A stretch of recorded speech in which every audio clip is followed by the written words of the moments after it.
Ram and Lakshman accomplished the work that Vishwamitra brought them to the forest for. But this is not the end of their adventure. So one would assume now that everything is done, demons are defeated, they can go back to Ayodhya. However, they have one more destination. So they now decide to go, or rather Vishwamitra decides to take Ram and Lakshman to the kingdom of King Janak. And that is the kingdom of Mithila. And the reason they're going here is because they have heard that King Janaka has this legendary bow. And he is holding an event where he has invited anyone who wants to marry his daughter Sita to lift that bow and to string the bow. And so Vishwamitra, of course, being a rishi, knows that Ram has to be there because this purpose has to be fulfilled. But he takes Ram along because he's eligible, right? He's a prince, so is Lakshman. And so they think, he says to them, we'll go to Mithila and we'll see this event taking place. So they leave Vishwamitra's ashram. And as they're traveling to Mithila, they come across another ashram, which is abandoned. So there's no one living there. And it looks very beautiful, but it just looks old. It looks like no one's been there for a long time. And so Ram obviously now has a question. And so he asks Vishwamitra, what is this place? And why is it that it seems to have just been abandoned when it's, it's so beautiful and it's in such a nice location, etc. So Vishwamitra then explains that this used to be the ashram of a rishi or a sage called Gautama. Gautama Rishi, whose wife was Ahalya. And what happened was Ahalya was cursed by her husband to remain in that ashram until Ram arrived. And with Ram's blessing, that curse is lifted and she is able to be free from the condition which Rishi Gautama has placed on her.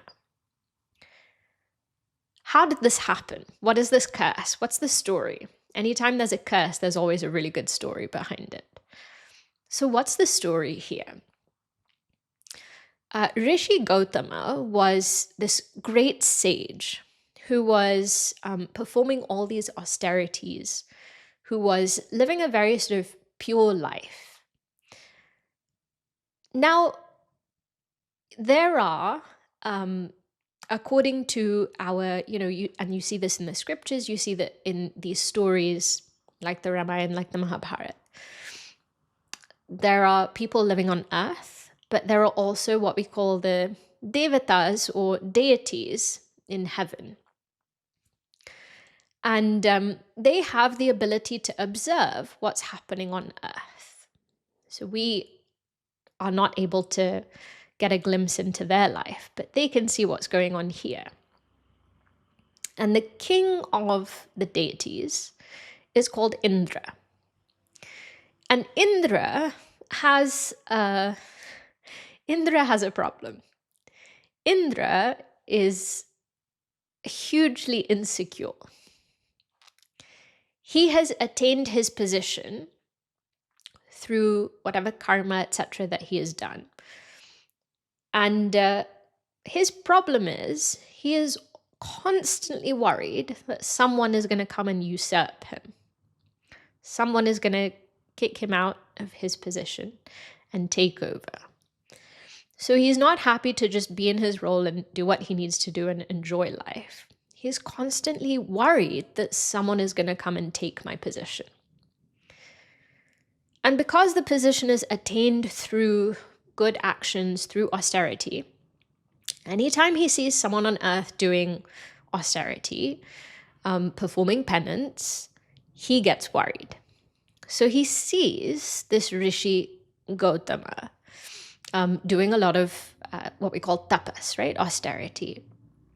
And he thinks, you know what, if he does any more, then he will have done enough to attain my position, and we can't have that. So he looks at Rishi Gautama and he realizes that the negativity which can, or the sort of the thought which can lead to his downfall is anger. So he looks at, just by observing Rishi Gautama, right? So now he thinks, I have to create a situation where this sage gets angry, because the idea is that when you lose equipoise, right? When we lose our balance of mind, all the sort of great results that we have accrued through the austerity performed is lost. And so he thinks, I have to make something happen whereby this sage gets angry. So what he does is he takes this sage's form. So he has the ability to kind of change his appearance. He takes the appearance of Rishi Gautama, who just at that time had gone down to the river to perform his evening prayers, etc. He comes to the ashram and he goes to Ahalya, the wife of Rishi Gautama. He goes as the Rishi, Indra. Now, Ahalya looks at him and she recognizes that this is not my husband, right? She is able to tell. Knowing that it's not her husband, she still accepts him.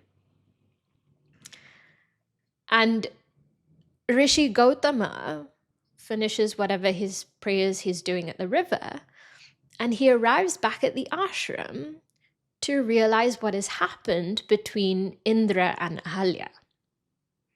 Indra is on his way out. At that point, as Indra had hoped, he gets angry. So he curses Indra first, and his curse to Indra is that Indra should become impotent.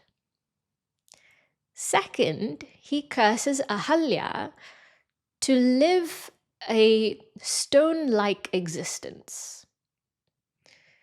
But as soon as he's cursed her, he realizes that she also needs a way to be able to come out of that curse. And so he says, you will only live that way until Rama comes to this ashram, and the dust of his feet, when that touches you, then this curse will be lifted. And so from that moment, Indra sort of goes back to heaven with his curse. Rishi Gautama leaves, and Ahalya stays or is left in that ashram to live this kind of stone-like existence. In other words, there is no sort of capability to do anything. And how it's described is that, you know, she has to live just with the wind or the air as her food. So Rama hears this whole story from Vishwamitra.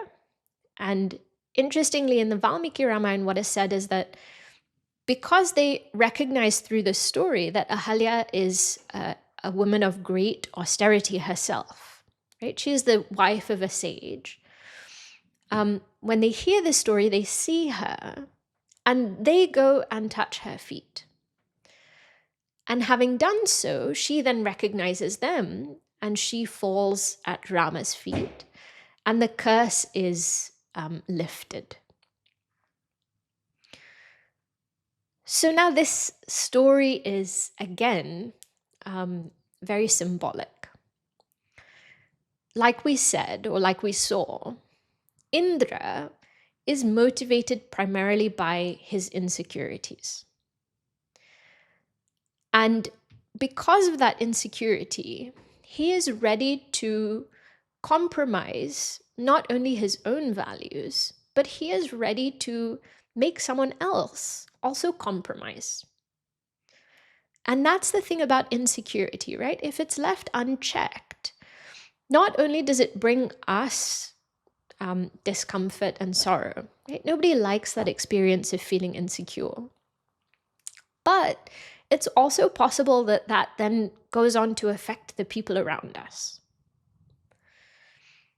Sage Gautama is someone who has done so much spiritual practice, right? Done so much austerity. And yet, in that moment of anger, everything falls. All that practice falls away. And the idea there is to show the power of that sort of intense emotion in taking away our balance and in making us kind of lose whatever we have worked for in terms of the internal growth and progress. And Ahalya is also very interesting, right? So in the story, she knows that the person she's accepting is not her husband. And yet, because there's desire in her mind, she still says yes to Indra. And this is really a really interesting point, when we look at spirituality and what spirituality helps us to do, is really to understand ourselves and our own mind better. And the point that's conveyed here is, and we've all had this experience, right? When we know that something is wrong, when we know that what we're about to do is not the right thing, it's not good for us, it's not necessarily good for anyone else, and we still do it, the result of that is that we are left incapable of doing anything. Because what's happening is there is part of me that is telling me this is the right thing to do, right? This is the right action, right thought.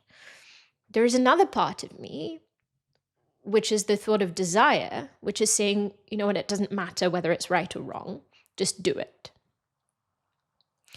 When I follow that thought of desire, right, like we see Ahalya doing in the story, then I am taking all the power away from the part of me that knows what's right.